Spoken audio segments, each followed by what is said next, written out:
Hey guys, what's going on? Robert Montez here with more tips to help you win with money. Today we are going to be continuing our conversations on vehicles you can use to save for your child's future.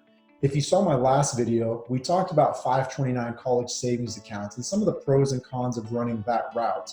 Today what we're going to talk about are what are called UTMA accounts. So to start with, what does UTMA even mean?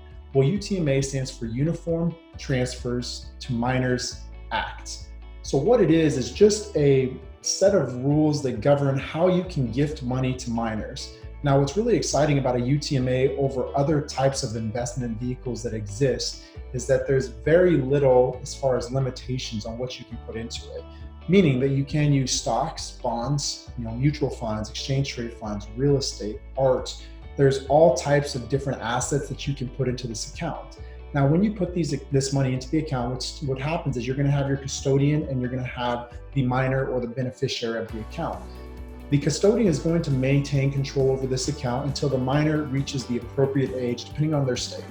Most states, it's either age 18 or 21, but there are a couple of variances there, so you'd want to check that out.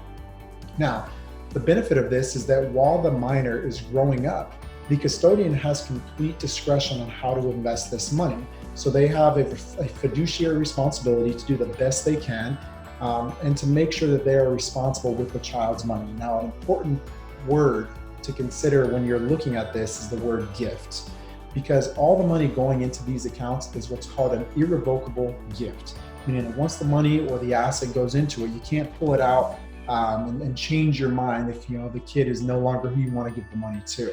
It's irrevocable. So this is worth noting, and it's one of those things that some people love and some people hate, meaning that some people are scared about the idea of having their kids come into all this money when they turn 18 or 21 years old because maybe they blow it. And that is a legitimate concern, something that's worth exploring. However, there are some other really positive benefits. As mentioned, there's a lot more that people can typically invest in using a UTMA versus other accounts, so that's a big pro.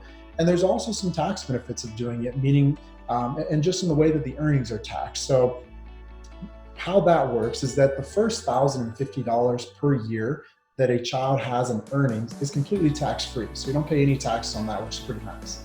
The second $1,050, so for up to a total, we're here at $1,050 plus $1,050 is $2,100. So the second $1,050 that they earn is taxed at the child's tax rate. Now, this is known as what's called a kiddie tax. Kiddie, like little kid, not kitty like meow. But the kiddie tax means that it's taxed at the child's tax rate, which for most kids is negligible, if anything. Anything beyond that is now taxed at the parent's tax rate, which is understandable, and that's resetting on an annual basis. Now, the last thing that people sometimes really don't like about UTMAs, and again, this is worth comparing the pros and cons versus other investment vehicles, is how it affects children when they're applying for financial aid if they decide to go to college.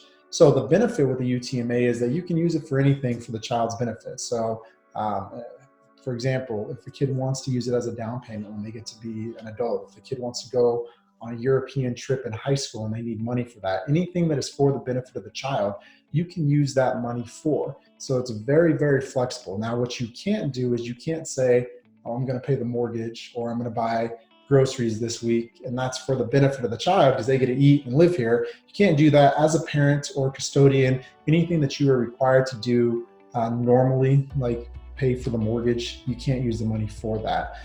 But why we're swinging that back into how this can be good or bad is that while it gives a lot of freedom and flexibility on what you can use it for, because it is the child's account and is their assets, it will affect how much money they qualify for as far as financial aid.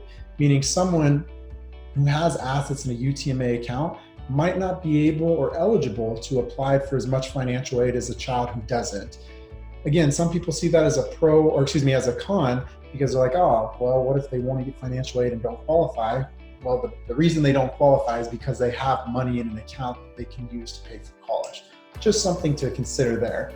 Overall, with any type of account or any investment for a child, it's super important that you meet with your advisor and that you chat with them about what your options are and make sure that you're finding what's going to be best. Of course, you need to do your own research before you just pull the trigger on anything.